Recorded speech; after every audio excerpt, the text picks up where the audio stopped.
mas a realidade existia muito tempo antes da filosofia.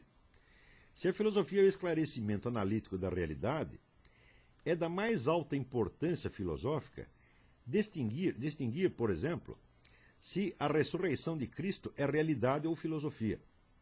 Se ela é uma realidade, ela é a mais importante realidade de todas. Se ela é filosofia, ela pode ser boa ou má filosofia. E mais ainda, ela pode ser muitas filosofias, tantas quantas os filósofos que pensem a respeito. Terceira notinha. A doutrina ou doutrinas da ressurreição surgiram pouco a pouco em resposta às vicissitudes históricas, enquanto o fato da ressurreição aconteceu ou não aconteceu, antes que houvesse qualquer doutrina a respeito. Se não podemos investigar a ressurreição em si mesma, se o podemos fazer tão somente pela intermediação de doutrinas, somos compelidos a aceitar ou a negar o fato conforme a doutrina que nós subscrevemos. Isto é exatamente o que Eric Wegelin diria que nós não devemos fazer. Como a ressurreição é um exemplo individual do gênero milagre, isto é, fatos que requerem causas sobrenaturais ou transcendentes, acredito que um estudo amplo dos milagres enquanto fatos ou pseudofatos deveria ser realizado antes de qualquer possível entendimento das muitas doutrinas a respeito. Termos como fundamentalismo ou crença nada tem a ver com esta questão. A fé pode ajudar você nesta investigação, mas não pode fornecer uma resposta à questão. Ela ajuda você do mesmo modo que, se você radicalmente não acredita que uma mulher o ama, você jamais será capaz de perceber o amor dela como um fato atual. Apenas perceber os seus signos externos que você sempre pode explicar de outra maneira. Muitas fantasias ideológicas nasceram de algum impedimento interno a apreender o amor, seja humano ou divino. A fé pode prevenir essas dificuldades que nascem dessa fonte. Mas nunca devemos esquecer que a fé, no sentido de acreditar numa doutrina, é um sentido secundário, superposto ao sentido original, que era a experiência real de confiar numa pessoa, uma pessoa muito especial. Ora, se você tivesse essa experiência, não lhe seria exigido que você acreditasse numa doutrina para acreditar em Cristo. Mas se você não tem essa experiência, então você só tem duas maneiras de lidar com a presente questão. Ou você acredita ou descrê da doutrina, ou você tenta investigar os milagres como dados experienciais, falsos ou verdadeiros, que é precisamente o que eu estou fazendo. Então, eis aqui um exemplo de estudo do fenômeno dos milagres. Esse estudo é importante também para o caso da mente revolucionária, para a laxia cognitiva, porque aí nós vamos, com base nisso, nós podemos distinguir o que são as profecias e as pseudoprofecias, tá certo? E isso é importantíssimo para a elucidação da mente revolucionária. Vamos ver aqui algumas perguntas.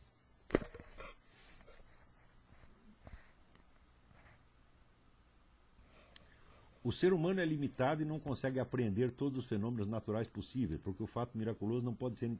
Por que o fato miraculoso não pode ser entendido por um cético como um fato natural desconhecido? Por exemplo, o fato do sol nascer todo dia pode ser entendido por... Já entendi. Olha, essa pergunta mostra que você não entendeu exatamente a minha explicação. Eu estou lhe dizendo que, raciocinando a partir do exemplo de Fátima,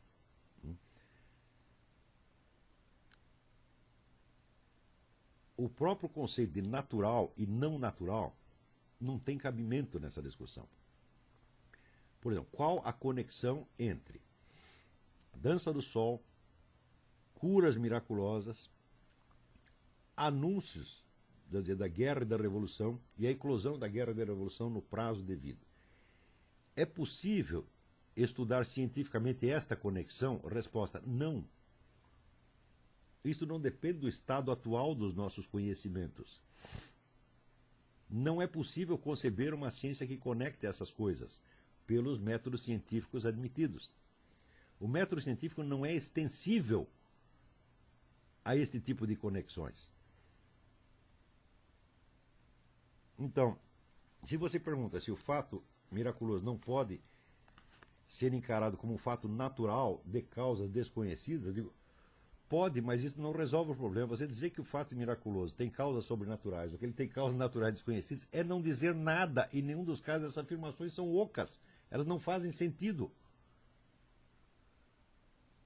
Porque o que nós estamos tentando fazer aqui é descrever o que é o fenômeno, o fato miraculoso. Agora,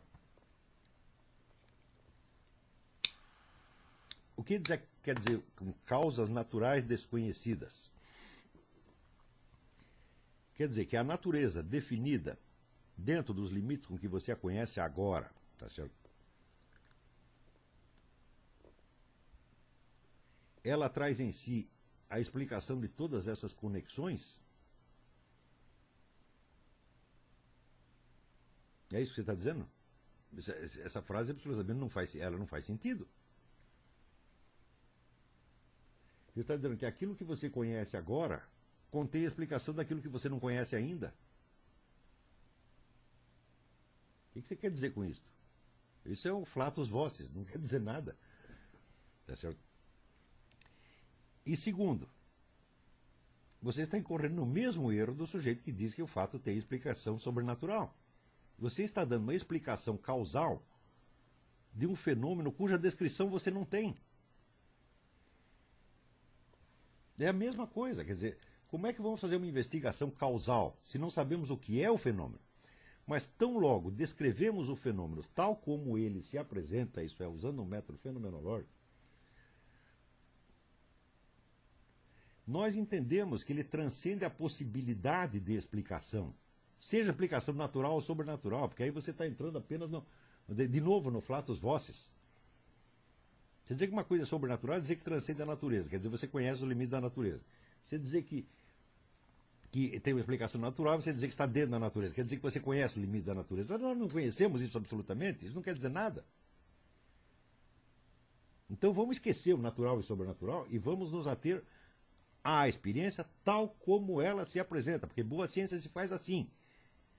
Não é com conceitos grandes como natureza ou sobrenatureza. Não, é com a descrição da estrutura do fato tal como ela se apresenta. Foi exatamente o que eu acabei de dizer.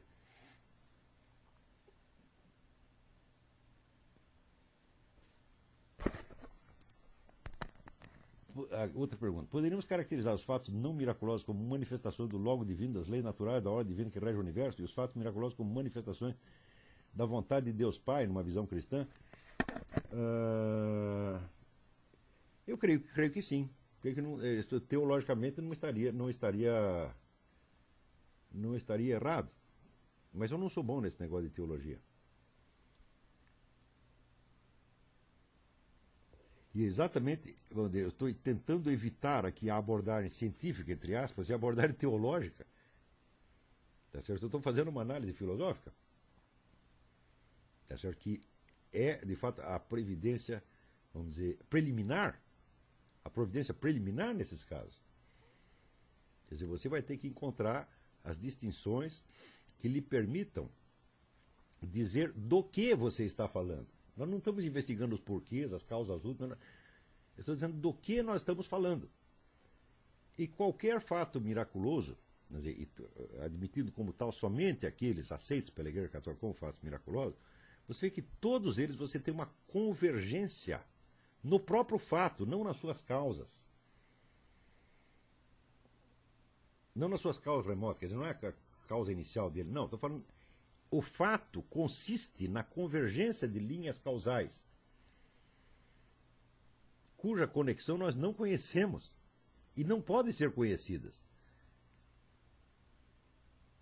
Então, por isso mesmo, a única maneira certa de definir o fato miraculoso é com um mistério. Em seguida, eu saí desta abordagem, quer dizer, que por assim dizer é epistemológica, passei para uma abordagem já ontológica, dizendo que o mistério é o limite da realidade. E que se não existisse esse limite da realidade, tá certo? Nós não seríamos capazes de distinguir entre nosso pensamento e a realidade objetiva. A noção da realidade objetiva não existiria. Não tem sentido você em seguida retroagir sobre isto Tá certo? E voltar à discussão de causas naturais ou sobrenaturais. Eu entendo toda, vamos dizer, toda a dificuldade desta aula e desta abordagem. Ela é difícil para mim também. Eu tratei deste assunto brevemente no fim do livro O Crime da Madre Agnes, que está aí na Dialética Simbólica. Então, primeira tentativa. Tá certo? Recentemente eu tive lendo algumas coisas sobre o Padre Pio, e isso, vamos dizer, me impeliu mais ainda a fazer esse tipo de análise. Essa análise não visa explicar nada, ela visa simplesmente dizer do que nós estamos falando, de que o Padre Pio está falando. É simplesmente entender, vamos dizer, aquilo que acontece tal como acontece, sem a pretensão de reduzir a causas, nem naturais nem sobrenaturais. Tá certo? Então,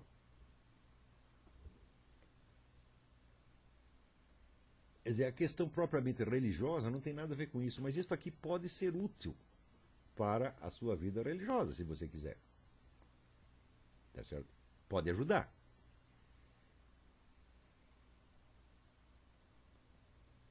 Muito bem. Eu acho que com isso já, né, encerramos aqui a nossa exposição de hoje. Se houver mais alguma pergunta, eu espero aqui.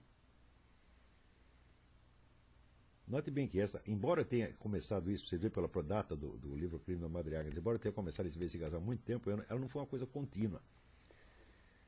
Eu não estudo esse assunto quando eu quero, eu estudo quando eu posso, quer dizer, quando aparecem dados que para mim me elucidam as coisas, tá entendendo? E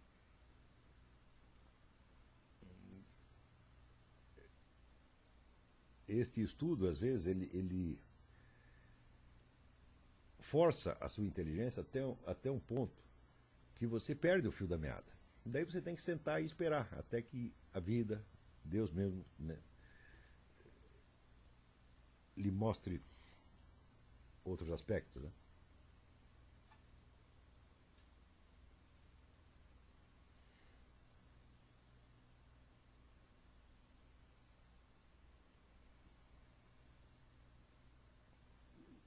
Então, eu creio que com isso podemos encerrar a investigação. Encerrar aqui esta exposição. Muito obrigado a todos e até a próxima.